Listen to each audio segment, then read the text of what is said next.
Hey guys, welcome back to the channel. Opinions Matter, and today we are going to talk about portable solid state drives and how you can use this portable solid state drives to run your Final Cut Pro instead of using that on a Mac.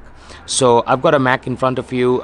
This, if you guys are wondering, this is a SanDisk 500 gigs portable solid state drive, and it comes with USB-C cable, which you guys know that the newest MacBook Pro with the USB-C cable, this drive is supposed to work way more faster than regular hard drives. So let's go ahead and jump in and dive in and see how we can actually use hard drives or solid state drives as a matter of fact for running Final Cut Pro.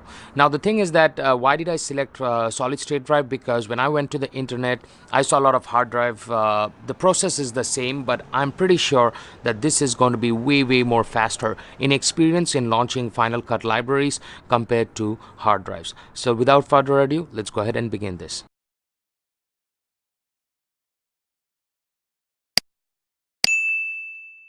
So at first, before you begin, make sure you connect your solid state drive. So we'll be connecting our solid state drive to the USB port on the side, and once this is connected, you will see the drive pop out. So there you go guys, Extreme SSD. Alrighty, so at first go to your programs and select Final Cut Pro. We'll go to Final Cut Pro out here. So these are all my libraries. File, library properties, and after you go library properties, go to this one.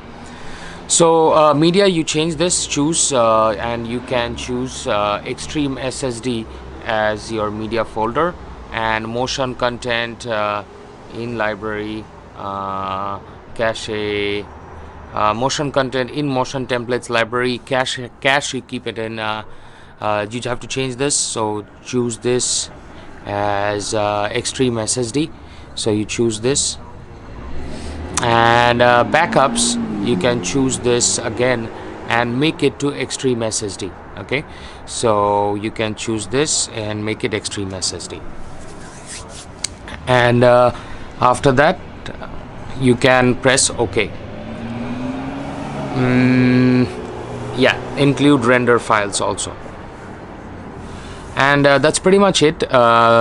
That's how you can change and everything. So for example, let's do a small project. So file, will open library, other, or we can import media. So we'll go ahead and import media, and in solid state drive we have a few footages out. So for example, this footage, right? So this footage you can actually import. So press import selected, and after you have done that, you can actually drag and drop this. So you can actually drag and drop this in the timeline, and once you have dragged and dropped this, you can actually render it out. So for example, we go out here and we select to render this out. So share, export file. Yeah, so we will export this settings. For example, we are going to keep the same settings, and next we can go ahead and select. So you select Extreme SSD, and after you select Extreme SSD, just press save, and after that it's going to go through all the media share and everything. Yeah, and you will see out here in the thing that it's sharing, 14% is left. Our project is complete. So you can see our project is complete, and we are going to check whether it's saved in our library or not. So we'll close this, and we will go open Extreme SSD back again, and you will see that it's saved MOV file.